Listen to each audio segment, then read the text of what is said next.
visite en Algérie en 2011 a complètement changé mon esprit personnel et mon esprit d'architecte débutante.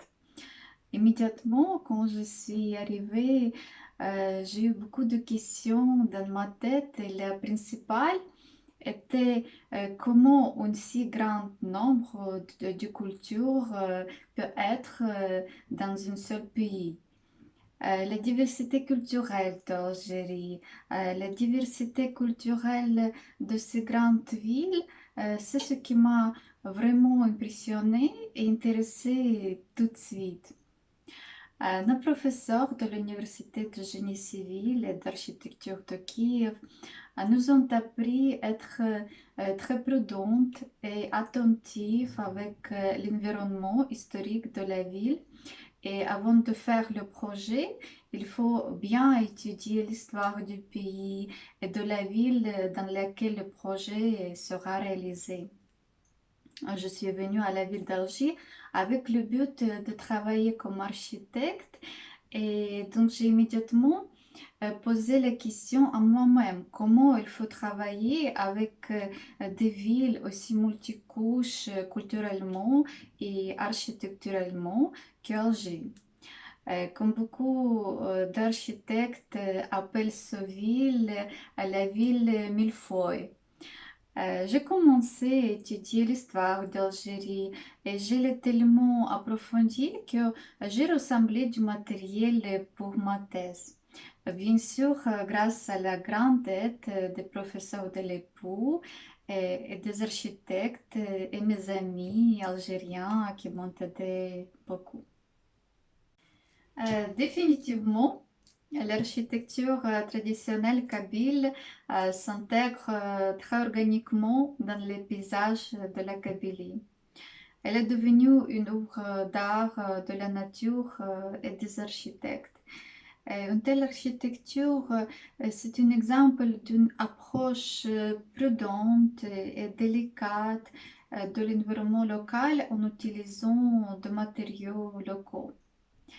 Cette approche en architecture donne-nous un exemple comment il faut travailler avec la nature dans un dialogue et n'est pas dans un monologue d'architecte, comme ça arrive parfois dans la pratique moderne, malheureusement.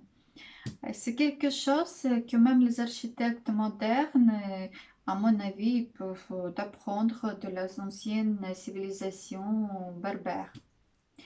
Le phénomène de multiculturalisme dans l'architecture et stratification civilisationnelle est rarement exprimé et parfois complètement absent en Kabylie. Mais la maison traditionnelle kabyle, si avant était construite en lien de pierre avec de l'argile, aujourd'hui les murs sont plus souvent construits en briques ou même pierre et fixés avec du ciment. Quand j'ai visité Kabylie, ce qui m'a le plus impressionné, c'est la vue sur les villages kabyles quand il fait noir. Des montagnes majestueuses et des millions de lumières de villages kabyles au pied de ces montagnes, un tel spectacle est impossible à oublier.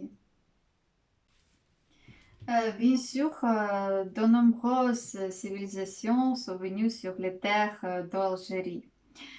Civilisation de Berbères, carthaginois, romains, byzantins, royaume des Vandales, civilisation de Juifs, en fait, civilisation islamique et civilisation occidentale. J'ai écrit sur ce sujet dans ma thèse en 2019, une monographie sur l'architecture d'Algérie que je termine actuellement. Et pour description générale de ce phénomène du multiculturalisme en architecture, il faudra beaucoup de temps. Mais il faut dire que chaque nouvelle civilisation qui est arrivée sur le territoire algérien a certainement apporté ses propres nouvelles significations, ses codes culturels, de nouveaux styles civilisationnels et sa propre approche de la construction et de la conception de la ville.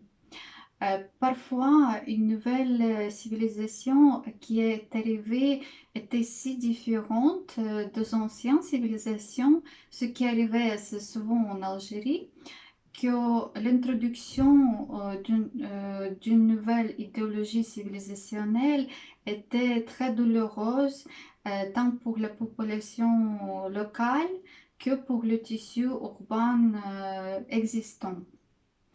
Par exemple, dans la ville d'Alger, ça arrivait d'une confrontation et d'une interpénétration directe de civilisation islamique et civilisation de l'Europe occidentale.